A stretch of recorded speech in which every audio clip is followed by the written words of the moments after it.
તો દારૂ બંધ કરાવવા ભાજપ નેતાએ પોલીસને ચેલેન્જ આપી છે। ખેડાના માતરમાં દારૂ બંધ કરાવવા પોલીસને ચેલેન્જ છે। જાતે જ રેડ કરવાની કેસરીસિંહ સોલંકીએ ચીમકી આપી છે। 10 દિવસમાં અડ્ડા બંધ નહીં થાય તો તેઓ જાતે જ રેડ કરશે। પોલીસની રહેમથી દારૂના અડ્ડા ચાલે છે તેવા પણ આક્ષેપ કેસરીસિંહ દ્વારા કરવામાં આવ્યા છે। તો દારૂમાં પકડાયેલાને બુટલેગર છોડાવી જાય છે। પોલીસ માત્ર ગુનો નોંધે છે પછી જામીન આપી દે છે।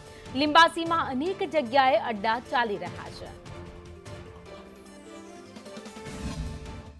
પોલીસ રેડ કરે છે, રેડ કર્યા પછી દારૂ પકડાય છે, દારૂ પકડાયા પછી પોલીસ સ્ટેશનમાં આવીને જે વ્યક્તિને પકડી લાવે છે એ સાઈડમાં રહે છે ને મોટો બુટલેગર આવીને પોલીસ સ્ટેશનના પોલીસના કર્મચારીઓને ફાવે એવી ગારો બોલે એટલે સરકાર આ બાબતે ચોક્કસ ધ્યાન દે। આવું પોલીસ ગારો સાંભળે ને દારૂનો ધંધો કરાવતી હોય પોલીસ ખુલ્લેમ પેલો ભાઈ એવું કહે છે કે તમે અમારી જોડે હપ્તા લો છો, તમે આ રેડ કરો જ કઈ રીતે। એટલે હું આ પોલીસ ઉપર કહેવા માંગુ છું કે તમે જે આ રીતે ખુલ્લેઆમ લોકોને દારૂના અડ્ડા ચલાવવાનું જે ચાલુ કર્યું છે આવનારા 10 દિવસની અંદર તમે તમામ લિંબાસી પોલીસ સ્ટેશનને હું કહેવા માંગુ છું તમારા હદની અંદર એક લિંબાસી પેટ્રોલ પંપની બાજુમાં ખુલ્લેઆમ સ્ટેન્ડ ચાલુ છે, ભલાડા હરસિદ્ધિ માતાની સામે ખુલ્લેઆમ સ્ટેન્ડ ચાલુ છે।